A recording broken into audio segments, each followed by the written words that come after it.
Good evening, everyone, and welcome to the Berea City Council meeting, Tuesday, February 21st, 2023. I'll call the meeting to order. Madam Clerk, if you would let the record reflect that a quorum is present. This time, I'd call on Council Member Jerry Little to lead us in the invocation and Pledge of Allegiance. Jerry? Let's pray. Dear Heavenly Father, I pray you'll give us counsel here tonight, the wisdom and the courage to do what's in the best interest of our employees, our city, and our citizens. You know, in times like we're in. Amen. Amen.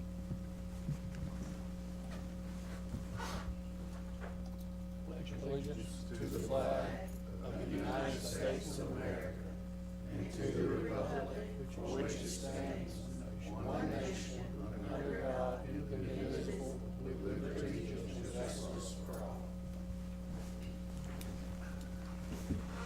Thank you, Jerry. Next item on the agenda is approval of the agenda. Is there a motion to approve? So moved. By Mr. Cottle, and is there a second? By Mr. Davis. Any discussion on the agenda? Motion to approve. I'll ask for a voice vote. All in favor of the motion to approve, please say aye. Aye. All opposed, please say no. Motion carries and the agenda is approved. The next item on the agenda is approval of the minutes from the February 7th, 2023 meeting. Is there a motion to approve? By David Rowlett. Is there a second? By Jerry Little. Any discussion, corrections, or edits that we need to make to the minutes? All right, seeing none, I'll ask for a voice vote. All in favor of the motion to approve the minutes from the February 7th meeting, please say aye. Aye. All opposed, please say no. The motion carries and the minutes are approved. The next item on the agenda, we are very happy to have back Berea's own George Wyatt to give us an update on the airport, the Central Kentucky Regional Airport. I'll also note that George, in addition to serving the citizens of Berea and the board as a whole, serves as the chair and has done so for quite some time. George, welcome back. The floor is yours, sir. Thank you, Mr. Mayor, and thank you for inviting me up here to share the good things that are happening at the airport. Council members, city administrators, other dignitaries that are available. Oh, I'm sorry. Yes. There's a lot of good things happening at the airport, but I want to start out by reminding everybody that this is Fat Tuesday, Mardi Gras Day, and as we say, laissez le bon temps rouler, which means, of course, let the good times roll. But we change it a little bit out at the airport. We say laissez le bon temps voler, which means let the good times fly. And they are. There are a lot of great things going on out at the airport. I want to start with a little overview. Central Kentucky Regional Airport is a general aviation airport. This means it serves corporate business jets, private pilot aircraft. The airport provides local access for industrial and commercial business corporate aircraft, pilot training, aircraft maintenance, and other aircraft operations. It's also, as many of you know, the home of the Eastern Kentucky University flight program. This is an aerial view of the airport that you can see, the north-south runway, ramp, hangar facilities in the upper left corner. Current growth in the EKU aviation program, corporate flights and cargo deliveries and other general aviation activities have exceeded the capacity of the ramp, hangar space, and terminal facilities.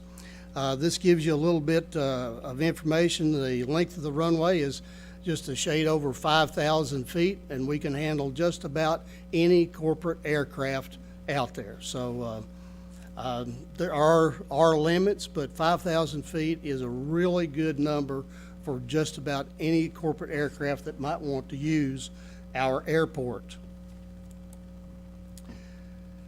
This is a kind of a use slide of the different types of uses that are out there. You can see there is a bunch. We're one of 57 general aviation airports in the state of Kentucky. That's a lot. That's one for about every other county in the state. A general aviation airport has all type of aircraft operation except scheduled airline service. Our airport usage involves all modes of aviation, from recreational pilot to helicopter medevac, corporate jet operations. Corporations using Madison Airport represent over 7,000 industrial, retail, and other business jobs in Madison County.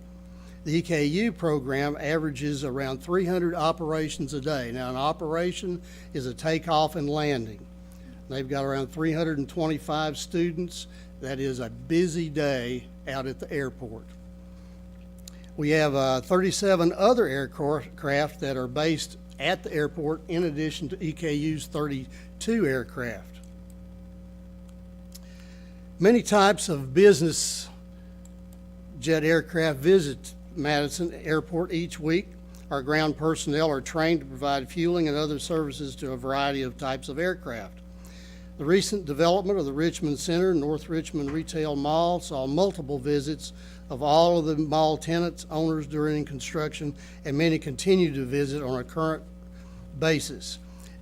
It is amazing that the number of corporations that come in and out, and we don't know all of them, because a lot of them want to come in and get out, and they really don't want anybody to know they were there. They may be doing site selection, they may be doing a variety of things, but even Waffle House has a corporate jet and comes in from time to time. Love's Truck Stop is another one, and of course everybody knows about Buc-ee's. He's been in a couple of times. So the corporate owners like being outside the Lexington Air Hub. It makes aircraft turnaround easy and quick and puts them close to their operations, saving them time. And time is the corner of the realm of corporations. It also, our central location also makes our airport a prime medevac helicopter refueling facility. So on their way to and from Lexington at all points, many times they're stopping in to get fuel from us. This is a map of Madison County, and there are 9 industrial sites within a 30-minute drive of our airport. That's kind of the gold standard for corporations when they're looking at site selection. Can I get to my location within 30 minutes after I land at the airport? And also the Duncannon development, I've got it listed up here in the center. Apparently that's going to be our 10th industrial site area, kind of an extension of the other one there. But there's going to be a lot of activity in that area. As you know, Richmond bought, 600 acres, I think, for industrial development in that area. And many of you are aware that the state is planning on a road from Duncannon Lane directly down to the airport. And that route is going to be revealed, I guess you could say, in the next few weeks. But it will be much safer for EKU students driving from EKU down Cal East to make that road there to the airport. It'll also open the west side of the interstate for industrial and commercial development, which is a opportunity zone. So there's incentives for people to locate on the west side of the interstate, but roads and infrastructure have been lacking. They're already under construction with a connection from 52 over to Duncannon. That is well underway, and after that's finished, then we anticipate, I want to say they're looking at 2026 for this road that we're talking about from Duncannon down to the airport. I mean, that's like tomorrow, really, if you think about it, right? So we are in a very, very prime location for business and industrial use and development. This also kind of gives you an idea. There's manufacturing jobs, and this slide is probably about 6 or 7 years old. So those numbers are more, but that gives you an idea of how many manufacturing jobs, and then $2 billion in retail sales in the area. This is a very, very active area.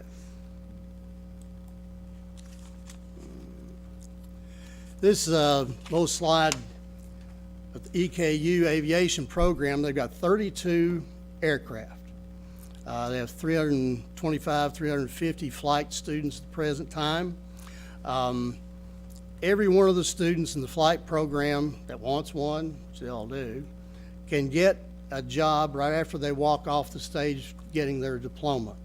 In fact, in their junior and senior year, they're probably already lined up for one of the regional airliners, and will go right into flight training for one of the regional airliners. It is the only degreed flight program in the state of Kentucky. So it is very, very important. If you think about that number of students, if you think about the number of instructors that are involved in that program and the economic impact of that program, it's very, very significant. So what do we do out at the airport? All kinds of things. There's just something for everybody out there. We do have a company, Wings, that operates in Danville and at our airport that provide flight training for any of you that want to go out or anybody that wants to just go out and learn how to fly. EKU, you have to be a student or enrolled at EKU to take their flight training, but Wings does it for anybody. I was out at the airport last week. One kid was working on, I was out there on Monday last week. He was ready to take his private check ride Wednesday, and then there was another person there who was working on his certified flight instructor rating. So they can teach all types of aviation and do, so it is something we've had on and off, and I think these people are going to do a really great job. Would call your attention, you know, we have an open house every year. Our next open house is April the 29th.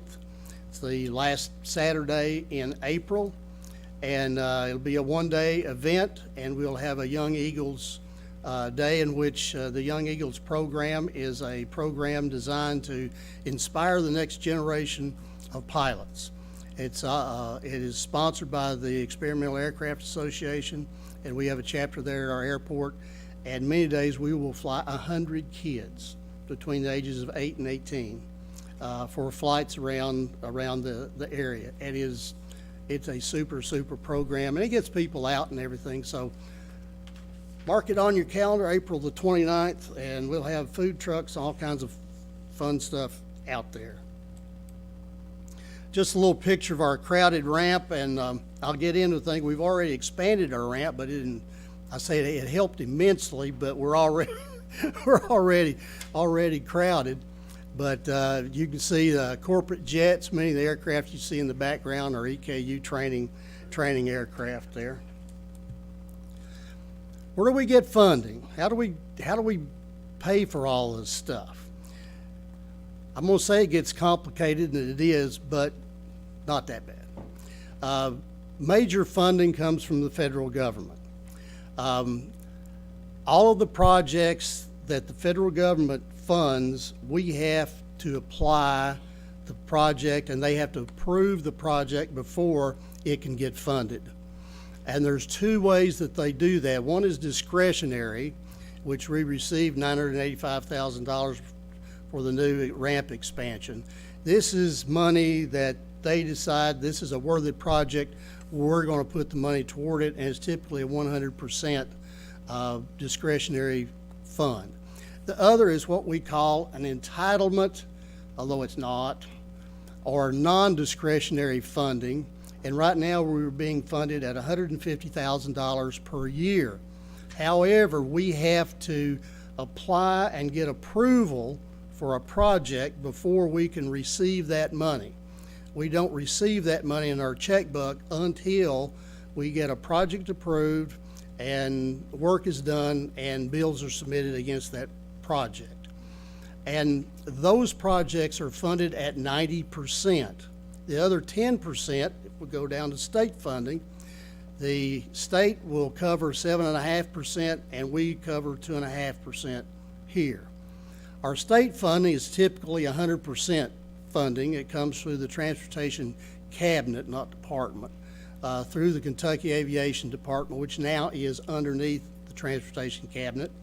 And They come down and we have an inspection every year and we talk about different projects and we apply and get funded for the different projects from the state funding.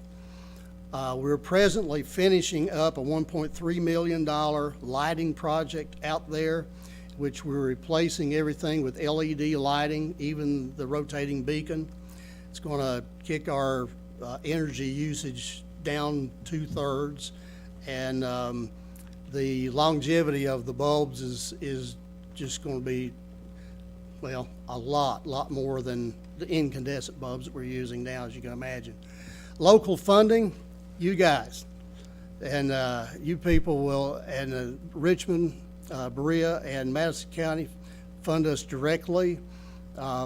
They helped us get a loan to build the T-hangars that we've just completed. And then we have local airport operational revenue, in which we lease the facility to a fixed-base operator, and we receive fuel flowage fees and rental from that. So George, all of let me those funds. George, let me interrupt you for just a Yes. minute. We're at the 10-minute mark. With that objection, we'll continue for a couple more minutes. Carry on. All right, I'll You're good. Keep moving going. along here. You're good. But in our current budget, our operating budget's around $209,000. Our capital budget is a little over $3 million with the projects that we've got going, and that includes this lighting project and water sewer project that we're real close to getting let loose for bid. All of these projects, our main goal is safety, safety, safety. Additional ramp space. You don't have to park things so close together, get less chance of running into something. You house the aircraft in hangars, which also is safety and also increases the operational capability. Our new terminal building will have a professional appearance and a lot of amenities that we do not have. Your terminal building is your first impression that corporations get when they come to your town, and we want it to be a good one. The current terminal, this is our development plan, and our current terminal is this L-shaped building you see there. EKU recently became a owner of the airport, and by that, they can use state funds to build buildings on the airport. So their buy-in, if you will, or their contribution is they are going to build the terminal building as well as a 2-story educational building facility for them. This is an L-shaped building. However, the new plan is our terminal building will go where you see it. The educational building is going to be going down in this south area, in which is designed for EKU aviation development. So that's actually going to work out better, I think, in the long run. The area, and let me go on to the next one, because this is a aerial view looking down. The black area is the recent ramp expansion, and you can see the 3 blue things on the right side are the new T-hangars right here. We're working on an airport layout plan. Again, anything that we apply to the FAA for, if it's not on our airport layout plan, it won't get approved. So we've got to update that, and the last one we did was like 2012, so we're working on that.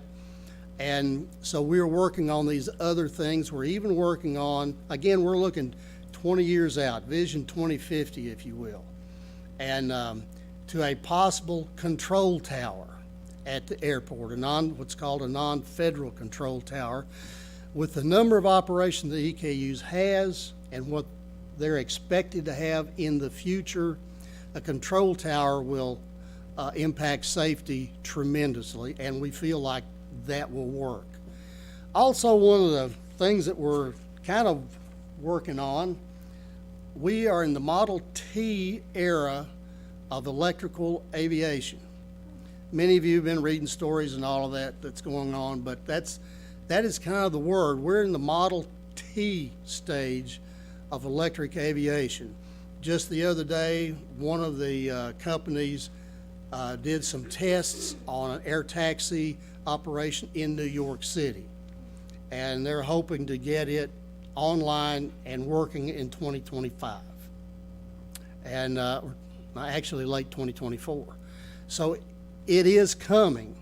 Now, will we at our airport ever have Uber service in the air? I don't know, but we're looking at it. We're looking at having electrical power. We're looking at an area that we would be able to service these vehicles. Typically, these are going to be 4-passenger with a pilot. They'll have a range of about, well, a operational range of about 100 miles. But they could go to Lexington, they could go to Louisville, they could go to Cincinnati, or they could go to Knoxville. So you could theoretically get on an Uber of the air, I'll call it, there at Madison, and go to one of those airports rather than driving. And don't say it won't happen, because 20 years from now, real quick, this is what we're looking at on our priorities to 2026. Water sewer project, taxi lane connector, ramp expansions, and those kinds of things. So by 2026, may slide a little bit, but we've got $13 million worth of projects that we're looking at out there to enhance the operation and safety of the airport. All of this expansion, there's direct impacts, in multiplier impacts and all of that. It's just amazing how all of this works together. So this is what we say, our 1 mile of asphalt, you drive down the road, you can go a mile, but we can take you anywhere you want to go out at our airport. And I thank you very much. I'll entertain any questions you might have. Good deal. Thank you, George. Sorry I ran over time. You're good. Questions for George? Questions for George? Don't lay him off the hook this easy. I will, George, say thank you, and also to Chuck Conley, who represents the city of Berea on the airport board, and to the board as a whole for servicing the county and really the region. So thanks again for keeping us on track and for representing well. Well, we hope that we are, and we really appreciate the support. Other airport board members are envious of us. I have to tell you, without any reservation whatsoever, that our county works together. In some places, they don't work that well, but all three governments see the value of it, and it is proved over and over that good things happen. We could go down a long list of corporations and factories that would not be here if we did not have the airport here. Good deal. George, thank you again, sir. Yes, Go right George, ahead. are all the T hangars rented? yes, we have a waiting list. It didn't take long, did it? We had a plan to build those 3 T hangars, of which there's 10 aircraft in each one of those 30. And when we proposed that to the state for helping to build them, I don't know if you want to build 30, that's an awful lot. I said, well, we've got 40 people, 45 people on a waiting list. Well, we went ahead and did it. It was the best thing that we've done. We got committed to construction just before COVID. There was a delay in getting them built, but we had it on the dotted line, all the numbers on the dotted line before COVID. And so right after COVID was over, we were able to get them done, and we had them filled in a month. David? And the waiting list. George, several folks in the community have asked me about a bright light out west of the interstate. Is that the light you spoke of a while ago? Well, our rotating beacon is a red and green light, Okay. and it would flash red and green. And of course, on a kind of a foggy, misty night, you can actually see the Turning. light rotate around. Other lights, I don't know. They may be some towers. There may be some lights on some towers. Well, I was going down the interstate the other night and I noticed a light there. I assumed it was at the airport, but Yeah, if you see a white and green light, then that's it. And you can see it really well from the interstate. Cool. Thank you much. Good deal. Yes, sir. George, thanks again for being here to share with us, and I'll see you, I think, later this week on an airport meeting, if I'm not Yes. mistaken. Well, you talking about next Tuesday? That must be it. Yeah, next Tuesday. I'm out of town.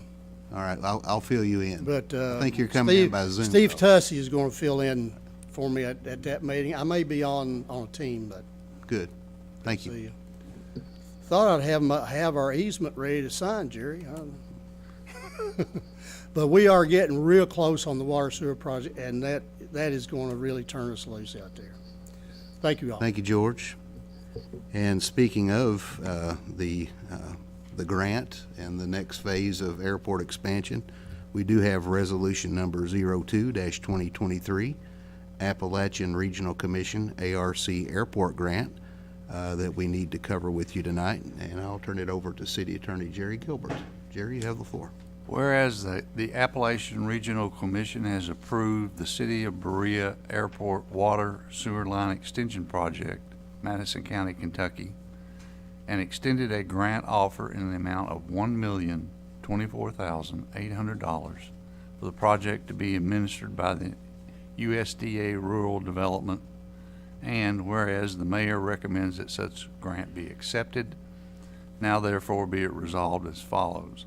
1, that the City Council of the City of Berea, Kentucky accepts the grant offer in the amount of $1,024,800 on the terms and conditions set forth in the grant agreement to be provided and approved by council for the city and by the project administrator, USDA Rural Development, for the project to be administered by USDA Rural Development.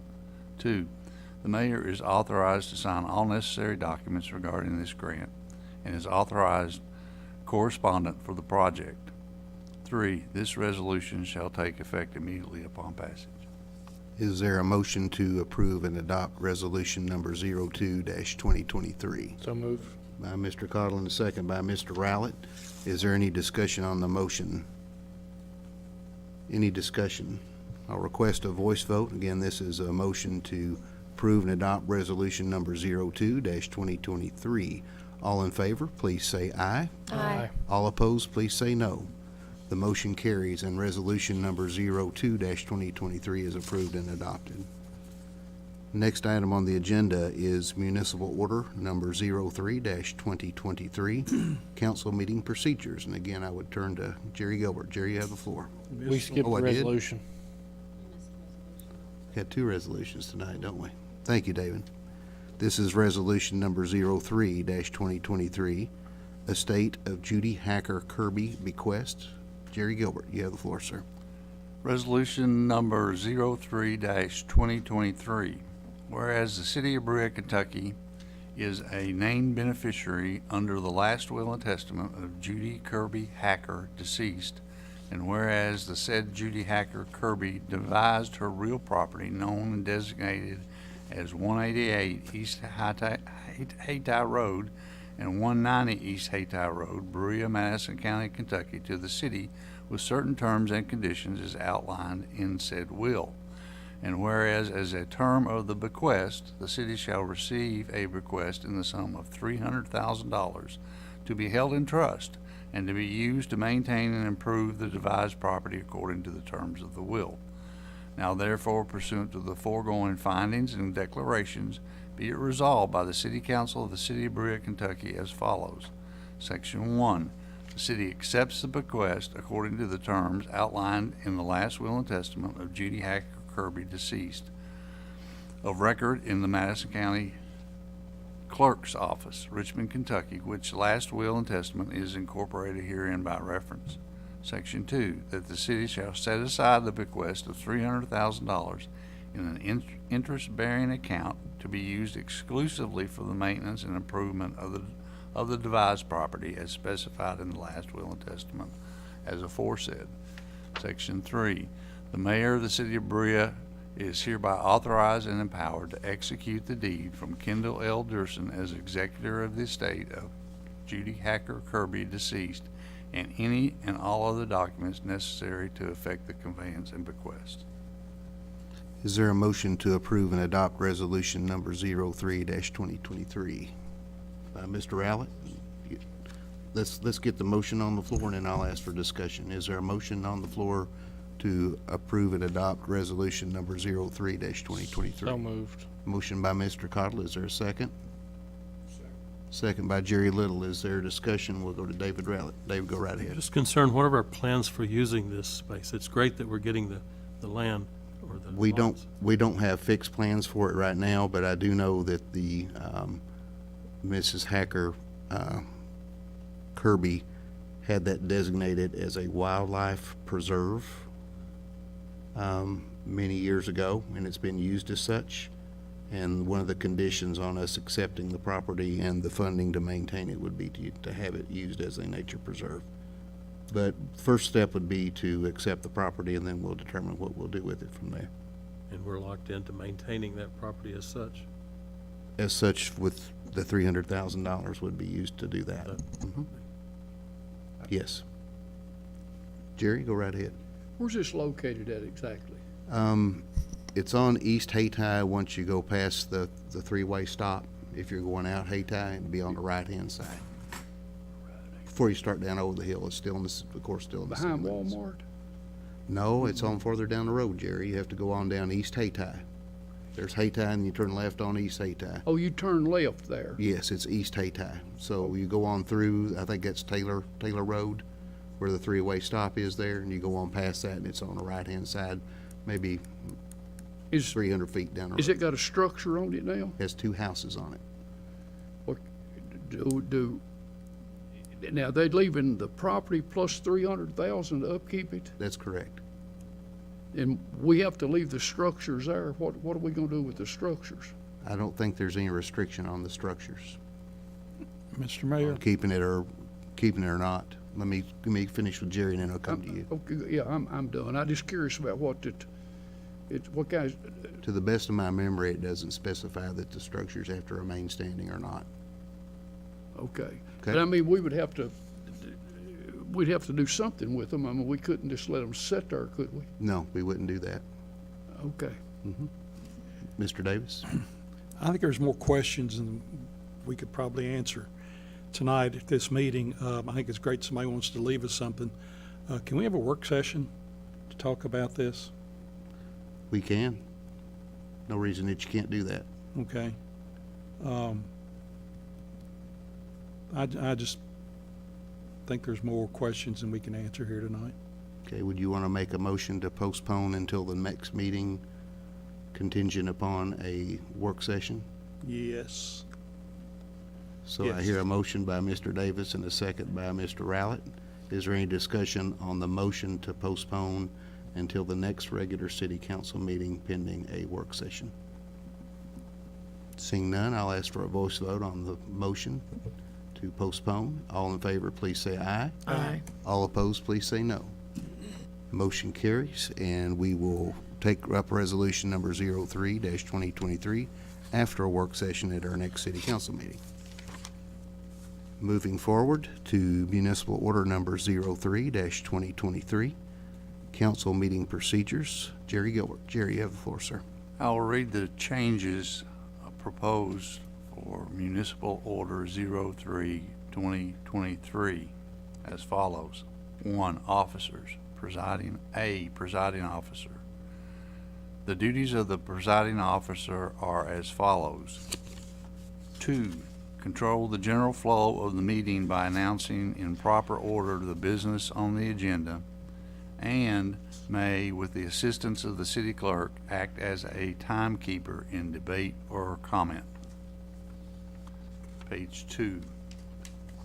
1C, city clerk. The duties of the city clerk are as follows. 1, record the roll call vote.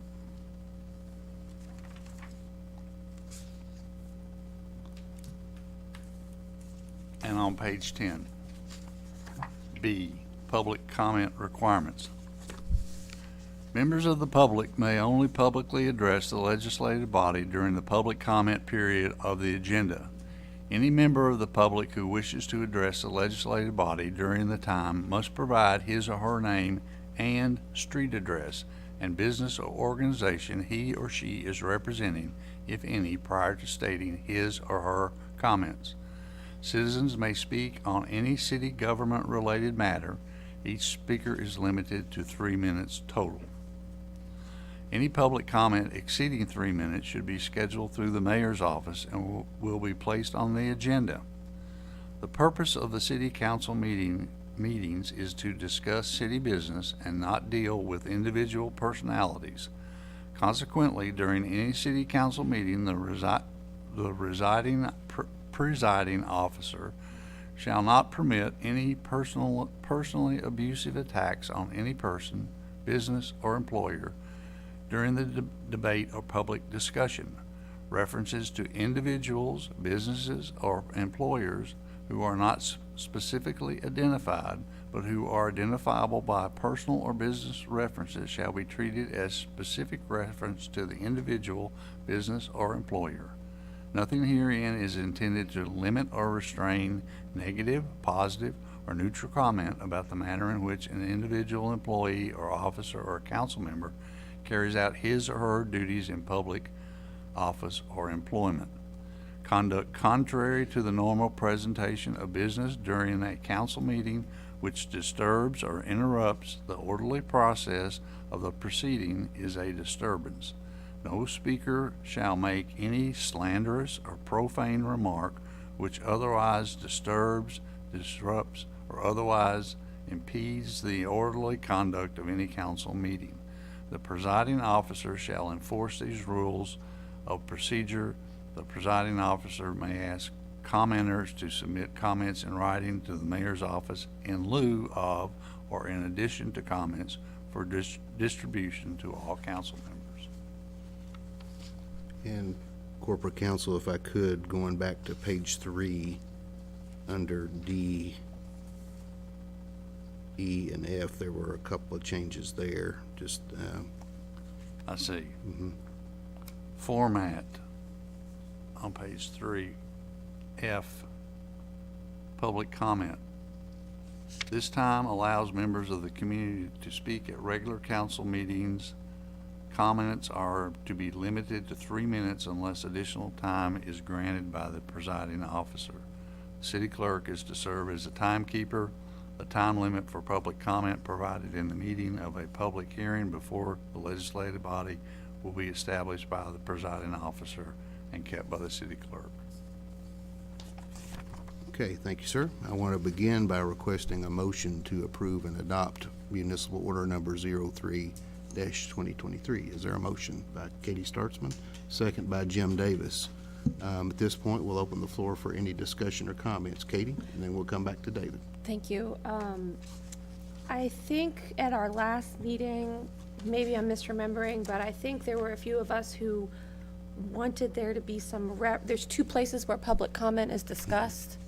So where it's discussed in the first item on, page 3, item F, could we refer them to the next more detailed paragraph maybe? Because I think I was concerned, or maybe not just me, but That's a good question, Okay. and I think that the strike-through accounted for the discrepancy there, but I will defer to Rose because she talked with JT and Okay, Jerry great. about this. He said that because it's part of the format, Okay. that it needed to stay there, but he liked that strike-through that you guys noticed and that it matched okay after okay, that. cool. So Yeah. solve that problem. And next, I want to come to David Routlett. David? Couple of 3 things. On page 11, I noticed in the editing, there appears to be a B and a C there, but if you go back to the previous page, we already have a B, so that's a little editing, just. Yeah, I- Rose called that to my attention as well. I'll ask Okay. Rose to cover that Then- without objection. Okay, that's already, without objection, we'll good. fix that. Great. Couple of things, though. I certainly appreciate the work session we had last time on this particular piece of legislation. I really like the areas where we define the roles of the council members, presiding officers, the clerk, presenters, those kinds of things. However, I'm still concerned, and I voiced this opinion last time, about putting limits and things on folks. First of all, I've never attended one of these meetings that lasted more than 2 hours. So why should we cut people off? If you take George back there tonight as a good example, his program was one of the best I've heard in a long time. He has a nice packet here. He went through, had more than enough slides and things. However, his presentation ran about 17 minutes. In here, we try to limit presenters to 10 minutes, and we allowed us to ask questions, which run another 4 minutes.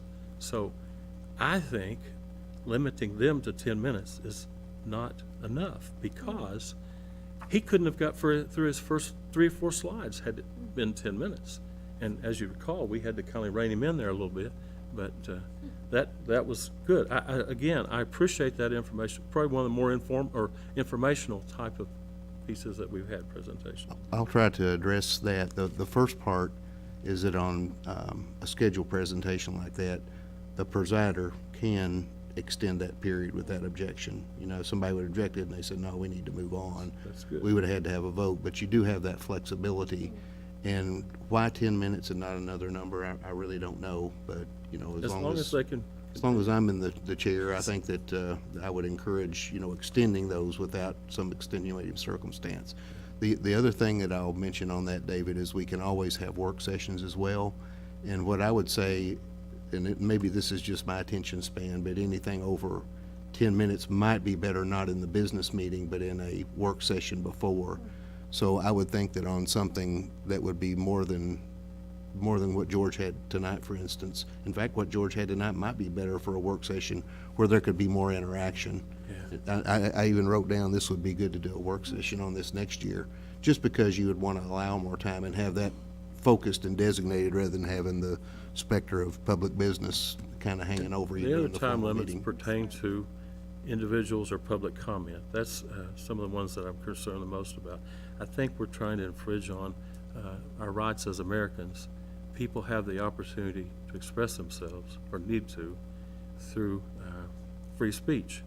And so I don't care whether it runs 10 minutes or an hour. Those people are taxpayers, and they have a right to be critical. Now, to take it a step further, over the last two decades, I've received more criticism as a person out there or a person sitting here than anybody in this room. You know what? That's made me much stronger. I view more opinions. I appreciate opinions. I feel strongly that it's important. I don't care if they're Walmart and seek me out. I'll listen to them and things. I think since we are elected officials, we need to be accountable to our taxpayers and the body that we represent. With the other time limit, there's 5 minutes, and, you know, most people, when we make comments among ourselves, we do fairly well. Now, 5 minutes, I'm probably going to exceed my 5 minutes, but that's my right. So I also want to share a couple of things. And this is my opinion, but like I said, I have personally seen this in action, and I've taken a lot of abuse, a lot of criticism, but it makes me a lot stronger. The other thing is, so we're trying at one point to rein in public comment, and that's a handful of people that sometimes press the envelope, and I admit that. And we do have an opportunity to ask our police officer, wherever he got to take them out of the room if they got obnoxious, belligerent. So the other thing is, it also tries to rein in some little disagreements that we've had among ourselves. I recall not long ago, were a couple of council members, tit for tat, that kind of stuff. All of that is unneeded. We all could benefit, I think, from a good overview of Robert's Rules and Order. I just think that we can all, we are aware of those, but implementing those is a different story. So I'll be honest with you. I want to make a motion to table this until we can look at it a little further. We've worked on it for a long time, but the only way it gets better is when we listen to people and have an opportunity to look at these things critically. I would encourage you to table that document, and I'll make that motion. There is a motion to lay on table, and just for clarification, lay on table would be if you don't take it up at the next council meeting, then the motion would die, understand. because there is a motion on the floor and there is a second. I So got- there's a motion on the floor. And let me ask if there's a second first, Jerry, and then we'll answer any questions. Is there a second on the motion to table? I'll second. Okay, is there any discussion on the motion to table? Jerry had a question? I just got a question. Sure, go right ahead, sir. David, what would you like to see changed on it?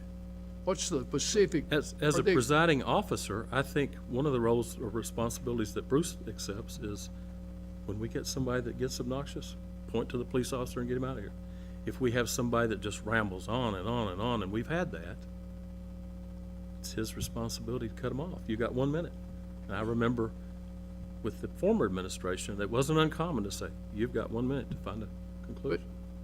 You don't think that'd be a little harsh where the police officer would escort them Hopefully, we'd out? never have that, but if somebody comes here and points a gun at me, I'm going out the back door. Well, I understand that, but that's a big difference, so then if somebody says something you don't like and having them, Well, for example, we've referenced in here that I can't name you as an individual or somebody out there or whatever. It's inappropriate. So at some point, we call it to their attention. Well- We can't tolerate that. Next time, you're out of here. Do have a motion and a second to lay on table. Mr. Cottle. I think the comment that I think I would make is that I do think that the way it's written is good, and I don't think it's necessary to table it. And I watched y'all's discussion. I think it's important to have guidelines. We can make motions to suspend all rules.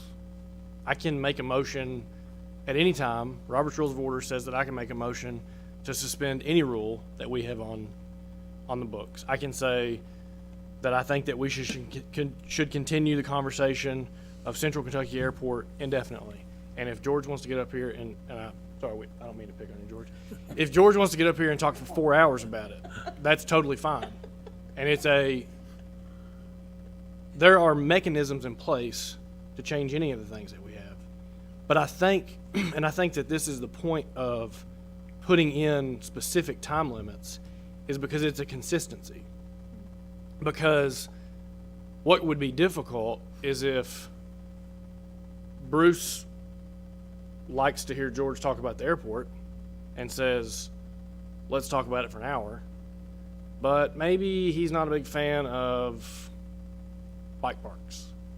And somebody gets up to give a Silver Creek Bike Park update, and they're not even close to done, and at 10 minutes he says, you're out. If we don't have designations to at least give guidelines, there's no consistency. Now, I don't think Bruce would stop anybody that's submitted a presentation. We know what it's about. It's very obvious. It's typically when you're submitting a presentation, it's purely city business, or it would never be on the agenda. But I think the 3 minutes is, if you can't give your opinion on whatever it is city business related in 3 minutes, you probably should submit it as a topic on our agenda.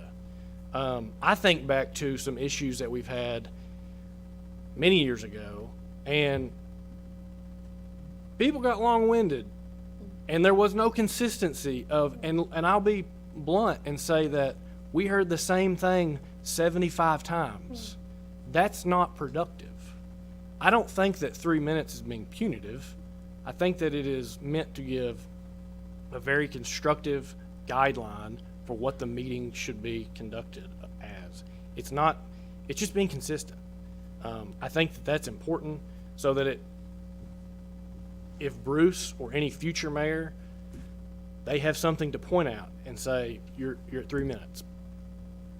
Please submit anything else moving on. I think it's important to have some guidelines. but Other discussion, presiding Jerry? officer Bruce, you can extend the 3 minutes if you wanted to. I mean, you don't have to, Without objection, you could. you can, he can. If somebody objects, then you know, it would be subject to a Without- vote. Again, I could But make to a Steve's motion. point, you can deal with that. You can extend the timeframes. I'll agree with David that the public needs to be able to speak, but I'm sure you probably need some timelines. I mean, I just don't think it could, Other comments? Let me go to Jim, and David, I'll come back to you once everybody's had a chance. I think it's important that the public has an opportunity to speak, but I agree. I think there needs to be some guidelines. And correct me if I'm wrong, we don't have to have public comment, do we? It's not required. It's not required. But I do think it's important. Thank you. To see if anybody else, any other comments, questions? Let me come back to David. Well, I agree that it's important that we hear from the folks that we represent. And I know for a fact that people like to live in the gray. So here's the scenario. So one of my family members comes in and makes a 3-minute presentation, followed by his brother and his mom and his uncle. Those things can happen. So it could be that some organization comes in here and goes after somebody or something we're doing. What's to prevent each and every member of that organization from coming forward and asking for 3 minutes? Guess what? We're going to hear the same thing over and over and over. So I think if as a part of recognizing the individual, mayor says, look, we suggest you finish in no more than 3 minutes. Then at that time, they're on notice. And at the same time, if he feels like we're getting somewhere or hearing something we need to know, he can extend that. So, Isn't that the way it is now? It is. Yeah, yes, He can extend now. yeah. right. So why do we need to? Let me come back to Steve. I'll make 2 points. One, you 100% can do that. So if we have something, if we have an ordinance on the table and people don't like it, we could have 150 people show up and say the same thing every 3 minutes. The counterpoint to that is I can make a motion to end discussion and we would stop talking now and we would vote on it. It's the same thing in an ordinance. If we were having public comment on the same thing, you could make a motion to end discussion. Robert's rule says you can do that. I can make the same motion now and we would automatically go to a vote. I mean, there are, again, to your point, there are mechanisms with Robert's rules to handle all those things. I just think that it's important to have a clear set guideline so that there's something that you can point to, people know what it is, we read it before every time. I don't think 3 minutes is going to hold anybody down or stifle anybody. And just for a point of clarification, I will say that this particular municipal order would update a municipal order from 2019 that's been in effect for 4 years and has worked fairly well.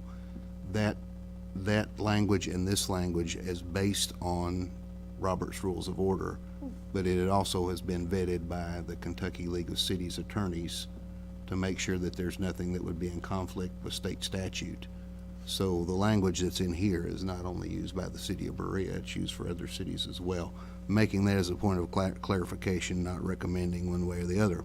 Again, we do have a motion and a second on the floor to table this particular item. Is there any other discussion on the motion to table? Seeing none, we'll take a voice vote. All in favor of the motion to table municipal order number 03-2023 or to lay on table, please say aye. Aye. All opposed, please say no. No. I'm going to ask for a roll call on that and start with Jim Davis, No. Teresa Centers, Yes. Katie Startzman, No.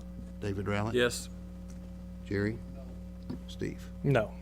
Noes carry, and we're back to, at this point, the motion is defeated, and we're back to the original motion to approve and adopt municipal order number 03-2023. Is there any additional discussion on the motion? Any additional discussion on the motion? Teresa? So if we don't vote yes on this, we're automatically going back to the previous language. We would still be operating under municipal order number 02-2019 without the updates. Thank you. Jerry? To get the new order tonight, Check your mic. how we got to vote to do the new language tonight? You would have to vote yes on the motion to approve and adopt municipal order number 03-2023. Okay, that's what's on the table then. That's what's on the table. Any further discussion on the motion to approve and adopt? Mr. Davis? Does that go into effect immediately? It would. As far as I'm concerned, it would. I mean, I've got some learning to do if we pass it, but that's okay. This is kind of what came out of the work session, and we needed some more parameters, and that's what corporate council's trying to add in and being consistent with Kentucky revised statutes. Thank you. Jerry? I don't see how this is trying to limit anybody. That's the reason how's this trying to limit anybody from speaking? Any- They can speak, but the only way they can clearly define their mission or purpose is to allow them to extend that, and that may or may not occur. It becomes subjective rather than objective. We're trying to make it objective, but to some degree, it still is subjective. I mean, people needs to be able to speak. I mean, but they got to, Okay, Mr. Cottle. Correct me if I'm wrong on this. Robert's rules. George wants to talk. Sorry, George. He wants to keep going, and you say, George, you're done. We can say, point of order, and vote on it, and you they can- keep And talking. you can make a motion and request a vote to extend discussion. Then George can keep calling. If it passes. But you're getting a little down in the weeds. The bottom line and the purpose of this is to keep it on business. Keep it on business. That's what I heard, and that's what corporate counsel heard, that we need, and Rose, that we need to keep business on business. My point, Mayor, is that you keep us accountable and we keep you accountable. Correct. None of us can act unilaterally and say, may it be so, and Correct. it be so. Any further discussion on the motion to approve and adopt municipal order number 03-2023? Seeing none, we'll move to a voice vote. All in favor of the motion, please say aye. Aye. All opposed, please say no. No, I'll record the vote as 5 in favor, 1 opposed. And the motion carries. Thank you all very much, and a very good discussion. I think Steve's point is right on point, that we kind of keep each other in check on that, and that's the way we should do it. Thank you. Next item on the agenda is the first reading of ordinance number 01-2023, FY 22-23 amended budget. And this is, again, the first reading. Jerry Gilbert, you have the floor, sir. The City Council of the City of Berea, Kentucky does hereby ordain as follows. Section 1, that ordinance number 10-2022 fiscal year 2022-2023 annual budget be and the same is hereby amended so that the amended fund revenue, fund expenditures, and ending fund balances for each fund are summarized as follows. Governmental funds. Estimated fund balance at July 1, amended total $23,908,000. Total revenue, amended total $17,282,000. Total expenditures, amended total $23,190,000. Ending fund balance, amended total $17,999,000. Proprietary fund, revenue. Total revenue, amended total $18,776,000. Total expenses, amended total $16,965,000. Net cost for capital additions, $12,419,000. Section 2, each of the amendments made in Section 1 are hereby determined to be before a public purpose and in the interest and for the benefit of the City of Berea and its citizens. Section 3, other than specified in Section 1 above, the provisions of ordinance number 10-2022 as amended remain in full force and effect. Section 4, all ordinances or parts of ordinances in conflict with this ordinance are hereby repealed. This ordinance shall be published according to law. And that is the first reading, but per past practice, first of all, I'll note that this was subject to a work session before the city council meeting tonight. And also, I would open it up for comments or questions from the council on the first reading. Seeing none, we'll move forward. And our next item on our agenda is department head reports. And tonight, our featured department head is Donna Angel, the Director of Business and Tourism Development. Donna, you have the floor. Welcome back. This is your second time through, right? Had me thinking there for a minute. Thank you, Mr. Mayor, council members, and city administrator. I'll start off with good news. Actually, everything's going to be good news tonight, so we could use a little bit of that, I think. I'm very pleased to say, in closing out the year of 2022, that we closed with 55 new businesses that came into our city. To take you back to 2021, we had 50 that opened, and in 2020, in the midst of COVID, we still had 47 new businesses that opened. So we can see a great little growth pattern here, a nice and slow but very good and stable business. Last year, we only reported to me of 2 businesses that closed down during the year. So that's really remarkable as well. To bring you up to speed on our industry here in Berea remains incredibly strong, very solid, well-grounded. In talking with the different plant managers and HR people, they report that we're pretty much 75% employee recovery from back in 2020. And over 200 jobs were created and filled here in Berea in our industrial parks last year overall. So that's really well done. Hitachi Electric reports that they are at 55% at their hiring capacity of where they wanted to be at the end of the year. And as they planned for this year, their goal, if you remember, was about 165 to start with. So they do currently have 95 in-house. So they're very much on their plan to equal their 165 pretty quickly here. And we do have a job fair set for them coming up in the next couple of months as well, if not sooner. Hitachi Automotive, just want to make welcome their new HR director, Heather Abbott. Mr. Fouch is no longer with us there, and we wish him the best luck in his new adventures. But Heather is well-trained, and she has trained under Mr. Fouch all these years, so she'll step right in and do an excellent job for us there.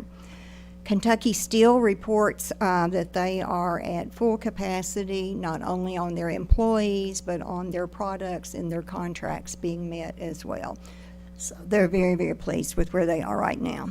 KI USA reports back that they also are at full swing with their staffing, and they made a comment that their international trade is doing exceedingly well for what they've been through in the last 3 years. So they're very, very good, in very good shape.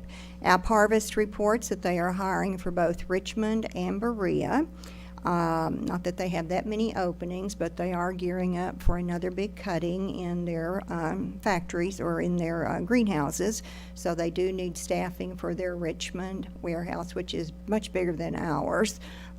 So they are looking probably to put on anywhere from 50 to 100 more employees. So we want to help them if at all possible to do that. Ignite South here in Berea. It's really exciting because we've all toured the facility and we know how great they are over there, but the students are full classrooms now going on over there. And Bluegrass Ad will have, in partnership with Amtech this coming Monday, there will be a live trailer there that will house all sorts of new electronic equipment that the students can actually tour and see, and then Amtech will be working with the engineering and architectural students that they will be hands-on all day with these students, teaching them different aspects of that piece as well. So that's a great thing for Berea. Habiger HVAC Solutions, Chris Kress, has opened in our industrial park. We spoke a little bit about that in another meeting. But they're extremely pleased being in Berea, and they do compliment our construction companies for working with them and using them for their parts and services as well. Templeton Industry, next door to Habiger, reports that they have 10 employees up and going, and they're pleased to finally have their production area to where it's ready to roll, and they are doing metal castings for forklifts as well here in Berea. Motor Wheel has also made comments that they are gearing up to hire up to 200 employees for their division here in Berea, so we will be working with them on a job fair for that anytime that they're ready for that, probably by the end of the month, or March, since it's already the end of the month. Vitro reported that they are back at full force with full employee capacity, estimated around 100 employees. So we're glad to have them up to par as well.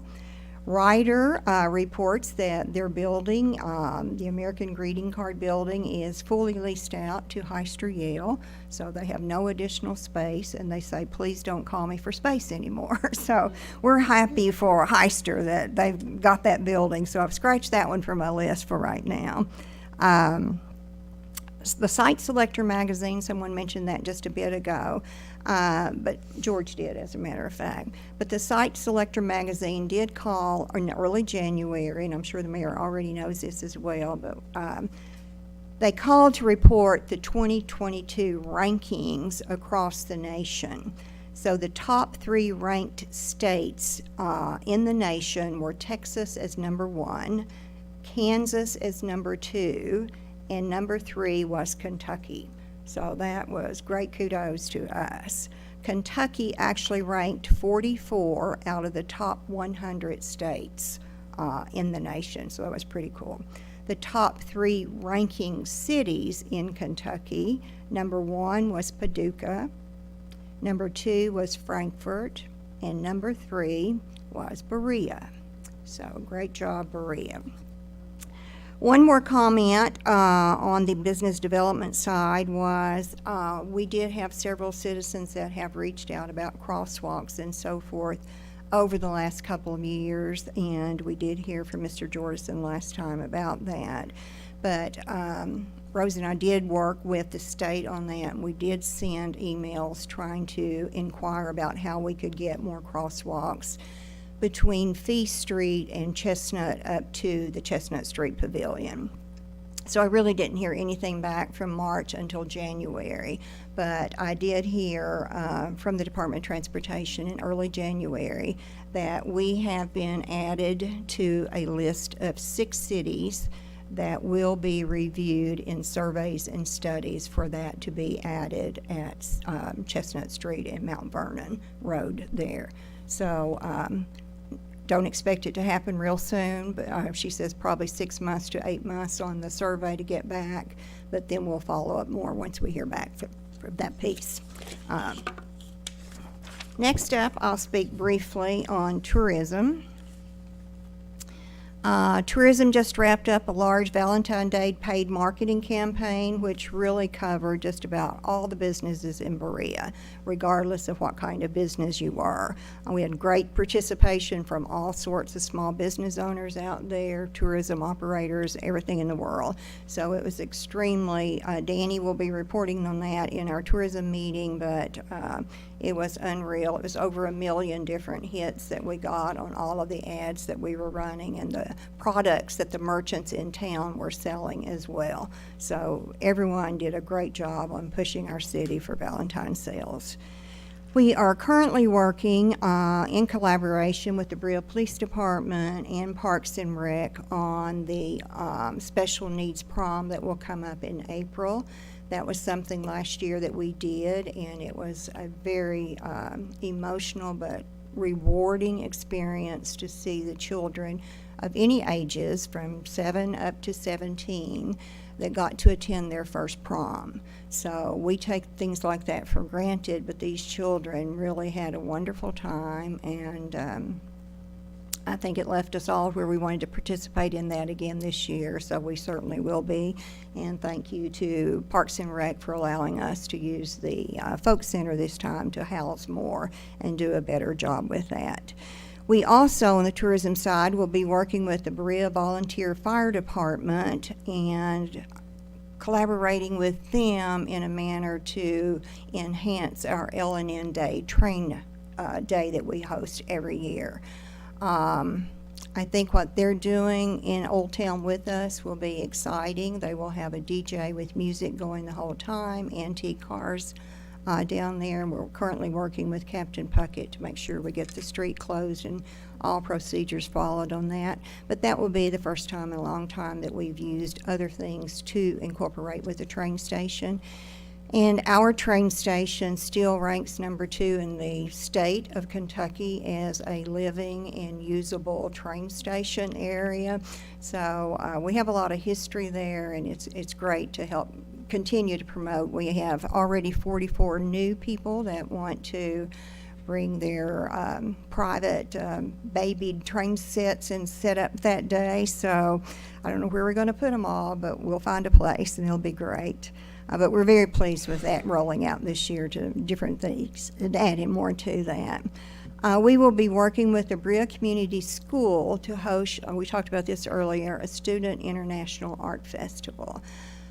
We will continue to work with them on this. However, we've hit a snag to where our hotels cannot accommodate enough rooms for the event. This school project encased, we already had 9 schools that wanted to participate in this year, along with Berea College, University of Kentucky, and another one. We had 3 that wanted to participate.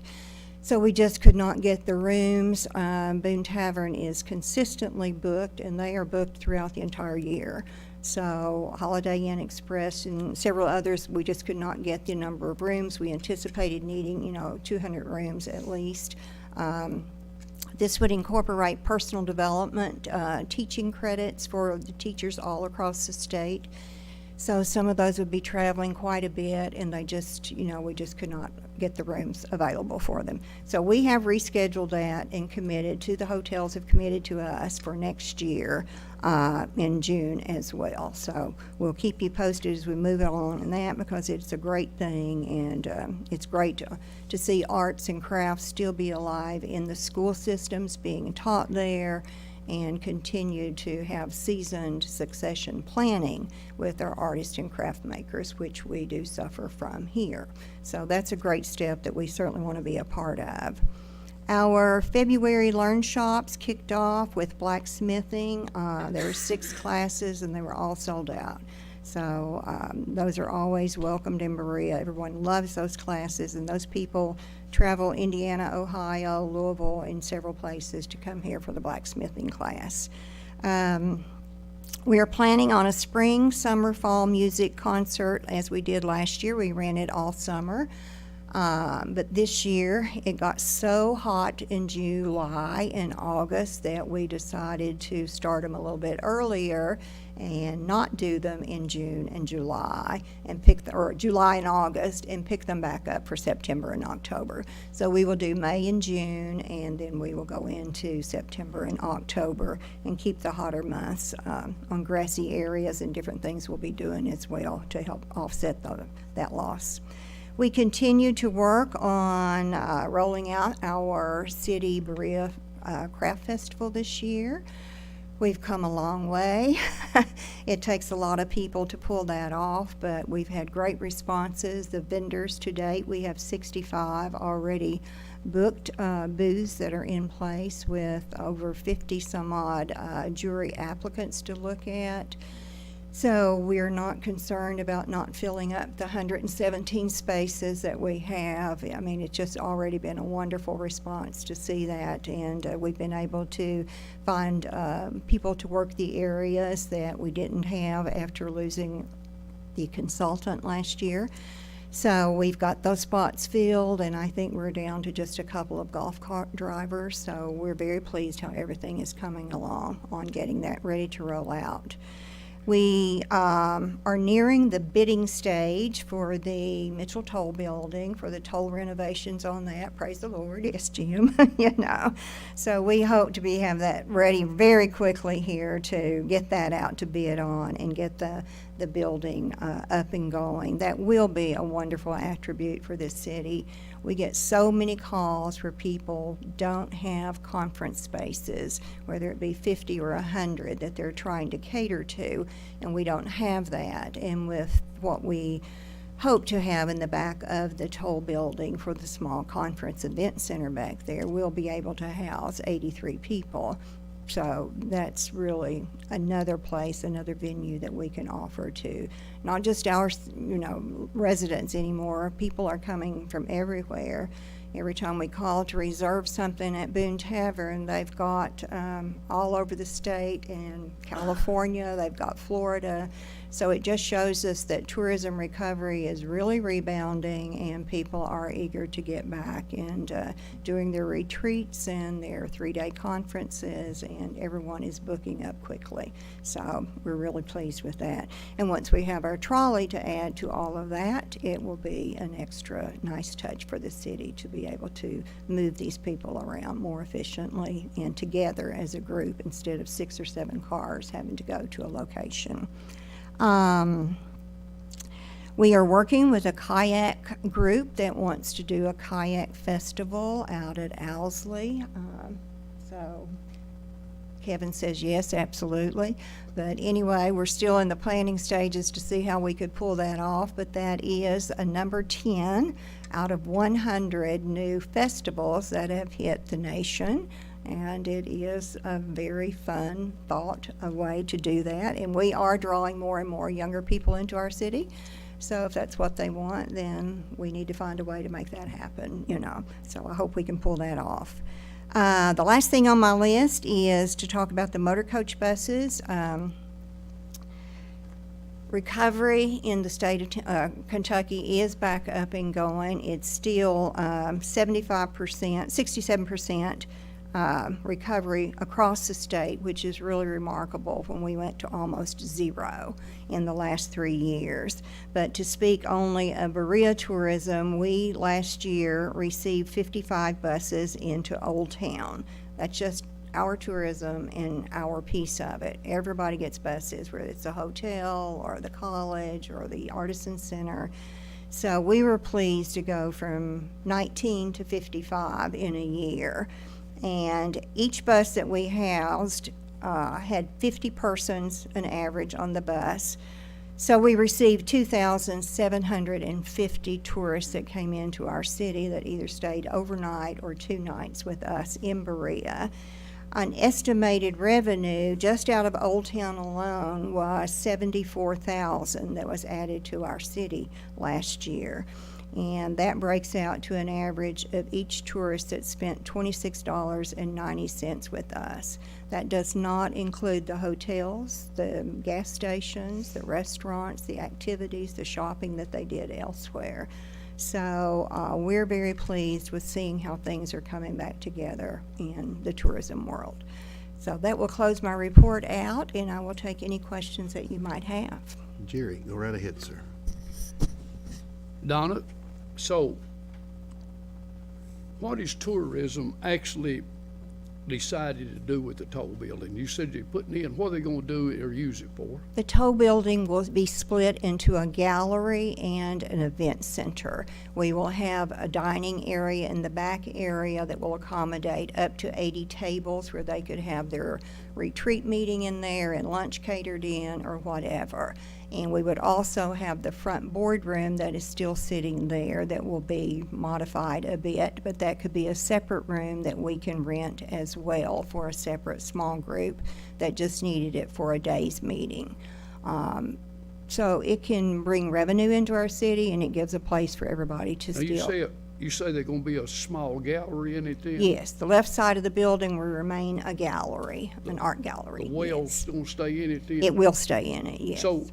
So will there be a tourism person there then 8 hours a day? Yes, it will be. Okay, so Yes, it'll sir. be, the city We will gallery man come it. in and get information and this. Absolutely, and it will Thank be you. open, I don't know if we're gonna do Sundays yet, we haven't gotten that far, but Monday through Friday and Saturday, Yeah, absolutely. that's- Yes. And Donna, before we move on to other questions for you, it seems like I remember that we were going to have working artisans inside the building from time to time. We'll have demonstrators and working artists. We hope to have so many different people have reached out to us that want special classes to be taught. Thank you, Mayor, for bringing that up. To be taught there as well. So some of our the garage area, we call it back there now, will be designed into Learn Shop classes. So we will be doing that as well as having live demonstrators for the event space that people are coming in to entertain them while they're there. And people want to see that as well in Berea. So, yes, sir. Good, ma'am. Thank you. Other questions or comments for Donna? David, go right ahead, sir. One of the comments I often hear from our artists is their concern about foot traffic. Do you have any feel for whether foot traffic is up or down or about the same with all the COVID and things behind us? I think I'll speak of Old Town because that's really the only one that I can truthfully track. And Old Town has been down since Christmas weekend because of the bad weather that blew in. The last 2 days were really critical times for retail sales. What they would have done in those 2 days would have carried them through January. But because we were closed down with flash freeze, whatever we called it back then, we did lose our foot traffic. So it has been a slow January, February. Truly it has. If you see the streets are loaded everywhere you go. The strip centers are loaded everywhere you go. I just think it's maybe the craft makers right now that is not a necessity for someone to have to make a purchase. So you may see your Walmart areas or Boone Mini Mall that are packed, but those are different areas as well, I think, on what the need is at the time. I do believe we normally see very low numbers for January, February, March throughout our city. That's just a common thing. But once Easter week hits, it's like everything breaks loose and it just rolls on. So, but this is an anticipated thing, and as many merchants as we have in our town, we do try to cover that piece with them that we like to use your slower months to build your product, create new service lines, and do the new things that you want to have ready to carry you out through the rest of the year. So, but it is slower right now than last year would have been. Yes, David. Other questions or comments for Donna? Donna, thanks again to you, and thanks also to your staff. So appreciate everything you all do. Good report. Thank you. Would any other department heads like to address the council? Now's your chance. All right, seeing none. We'll move forward. The next item on the agenda is public comment. Would any members of the public like to address the council? Sir, if you'll step right up, and Rose will show you how to turn the mic on. And I'm not going to read all that stuff that you heard before, so Well, I would ask I'll you listen to. to you. I'll try to stay within the rules. Sounds good. If you would state your name and your residence address for the Next record, time I'm please. gonna get Gary to get me a presentation. But no, my name is Steve Centers. I live at 115 Breckwood Drive here in Berea. For the past going on 7 years, I continue to have an extreme amount of excessive water coming down from a local business. As you can see here in some pictures that I've got, my backyard is just basically totally destroyed. 4 to 5 inches deep, trenches coming down it. And I first addressed this problem back in August 28th of 2016. I've spoke with a couple of council members, spoke with the codes enforcement here. This is what developed while the business was being built. I'm trying to stay within the guidelines and not say the name. And it's just continued from there. I myself have spent at least $3,000 to $4,000 trying to save my property. I've ran over 200 foot of drainage pipe. I've dug trenches, to no prevail. The pictures that you see there is what happened this weekend. I don't know. It just continues. There is a drainage basin that is in my yard. One side's got the brick on it, it's on my side of the fence. The other picture shows my neighbor's side. I'd say there's well within 2 by 3 foot hole there of the drainage ditch that runs to the street. I'm unaware if the city's responsible for that. Am I responsible for that? I just like to get some, resolution. Steve, you put a curtain drain around the back of your yard, didn't you? I did. I think that's what we suggested back, I forget how long ago it's been. It's been a long time since we was, Yeah, I mean, this really, since 2016. yeah, it's been, you had a big problem. One thing I can say, Steve, is that Jerry had brought to our attention that, to kind of take a look at that particular, just to make sure everything's been done right. Yeah. I think that was maybe Friday of last week or something, or Saturday. I was. So I know that our codes and planning staff and city administrator spoke today about this situation, and we will have either the city administrator or the codes and planning administrator get with you. We're looking in particular to make sure everything was built as designed. I was told several years ago it wasn't. That's what we're gonna look at, is the but, first I mean, measure. But I don't know. I'm But not- I'm I not will here say to- that we'll have someone I'm get here with you. to, as you can see in the pictures, I'm the only yard that's being affected by it. So, I mean, the water is straight down my yard. So, Before they built up there, you was there, wasn't you, before? yeah, I've been there since 2011. That's what I thought. Had no concern when when the other business To was the, there. I got you. But we will. This is just something that's resurfaced since Mr. Little sent that Yeah, I mean, I'm- to us, and we'll do our best to address it. We'll work with you any way we can. Well, I feel like, it's been long enough. I mean, I've dealt with it for 7 years. It's time. We'll do what we can within legal standards for the city, so. Yeah, well, I mean, I'd appreciate that, whether I Sure can be thing. advised of whether they're at fault. I mean, We'll do the best we can do for bring you. a civil suit to them, or, however it proceeds. Right next door. And his yard is pristine.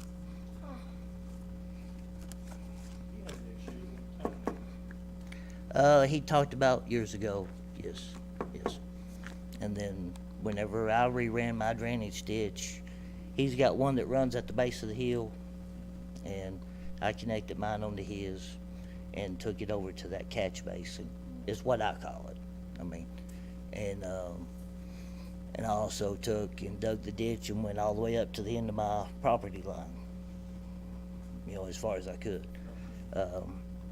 I'd say if you dug down now, I'd say my drainage pipe's probably 2 foot under dirt from the washout. Okay. All right, we will have someone get with you, and for the record, we did exceed the 3 minutes, but that's because these guys are asking questions. So I appreciate that. Well, I That's- appreciate you letting me have it. Yes, sir. Yes, sir. I appreciate you bringing that to our attention, and we'll do the best we can do to help you. All right, thank you. Thank you.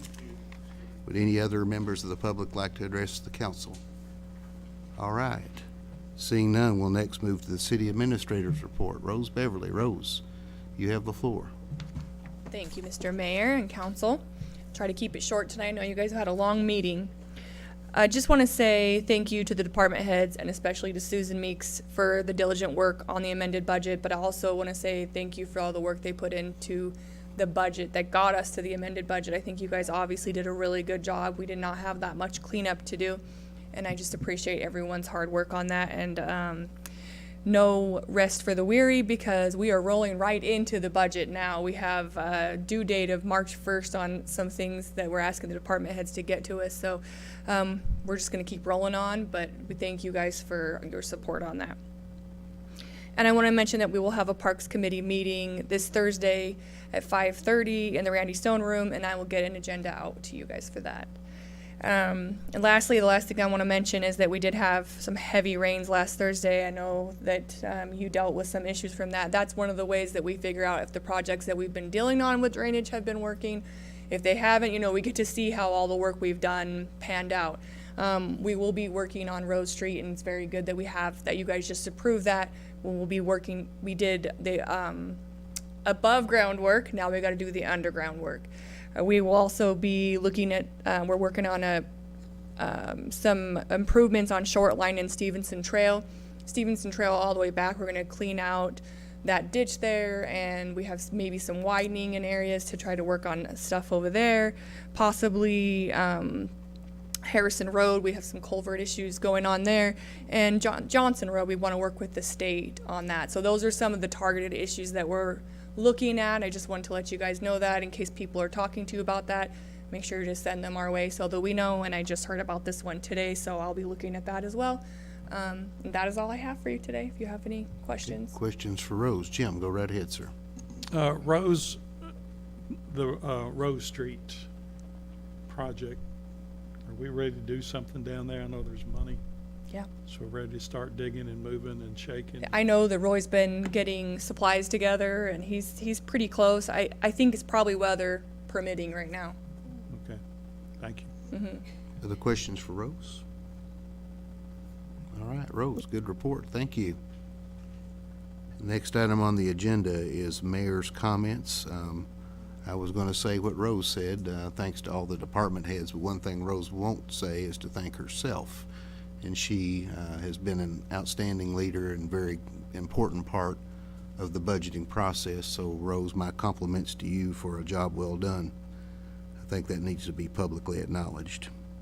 Next item on the agenda would be council comments, and we'll begin with Steve Cottle on this side of the room. Steve. I just appreciate everybody's time going through the budget. It's always,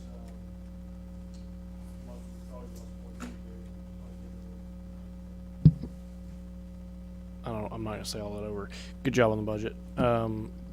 This is the most important thing we do every year, whether it be, the actual budget or the amended budget. I guess they're both the actual budget, but it really is a testament to the leadership of our city, both through our department heads, through our city administration, both Rose and the mayor, how few budget items we had in an amended budget. Some people often ask me why we even do this, why we have amended budgets. Because a lot of large public organizations don't. And part of that's because we have pretty tight numbers in terms of how we budget, and then also part of it is our own procedures that we've set up to do with how much you can go over line items, etc. But with how strict that we keep those and how tight that we keep these numbers, the fact that we had as few changes to this amended budget is a testament to a lot of people doing a lot of hard work and making hard decisions about, do we really need to buy these things? Do we really need to spend the taxpayers' money? And being fiscally responsible every year. And things like this are what give me great comfort in the future of our city, both financially and just sort of managing our resources in the coming years. So thank you to everybody, and thanks for the council for all your questions as we went through all this. Sometimes it feels like we're really digging, but it's worth the work. Good, thank you, Steve. Next, we'll move to Jerry Little. Jerry, you have the floor, sir. All right, next we're going to move all the way to the end of the room with Jim Davis. Jim, you have the floor. Caught you off guard. Yeah, I'm not ready. Go to somebody else. No, George, thank you for coming and bringing us up to date on the airport. It's a very important part of our community, and especially from the economic development end of things. And Donna, thank you for your report, and keep working and keep us growing. Thank you. Thank you, sir. Next, we'll move to Teresa Centers. Teresa, you have the floor. I also thank George and Donna for your reports, very good, and I thank all the department heads, and especially Susan and Steve and Rose and all the people who worked on getting that budget to us. And also, I'd like to extend my condolences to Ellie Workman and her sons in the loss of Jerry, and I'd like to end on saying that recent events up in Wilmore fill my heart with hope, and I hope they do yours too. Thank you, Teresa. Next, we'll move to Katie Startzman. Katie, you have the floor. I just second what a pleasure it is to read and look at this document, this budget, and I'm grateful to everyone who had a part in it. It's great to hear, Donna, your report and all the work that you and your staff are doing. I'm very grateful for the role that you all play in our city, so thank you. Thank you, Katie. And tonight for the last word, David Rowlett. David, you have the floor, sir. Catch your mic. Two excellent presentations this evening where we heard about two of our most important assets in coming to economic development. Those being something called the Ignite Academy out there. Most of us who grew up in this area used to refer to them as vocational schools, but it's the modern day approach to training people, and it's very important to have folks that are trained and ready for industry that might come to our area, or the folks that are here. And that was really good to hear about the industry that is growing and continuing to expand. Those are great things for our local economy. The other thing was the airport, and like George says, you need to go out there and stand for a while and look around as to what's going on, and don't miss the open house that he talked about. You don't want to miss the opportunity to take children and grandchildren out there because it's a great day, and most of the adults had a lot of fun too, I think. So again, want to thank all the folks involved in the budget. That was a lot of work, I realize, and the sad part is you got to start here in a day or two on the future ones. So also want to thank Mr. Centers for coming in. I know as public comment it takes a lot of courage. It's kind of intimidating, to be quite honest. I've done that a time or two, and it is a here. But the fact of the matter is, we can't fix a problem if we don't know about it. Now, it sounds like we've been aware of it, but have confidence in us. I know Public Works and Roy has helped me and some of the administrators here to work through a problem we have out on Short Line. I don't know that it's finished, but they've started the process, and they'll get yours, I'm sure. So appreciate your time this evening.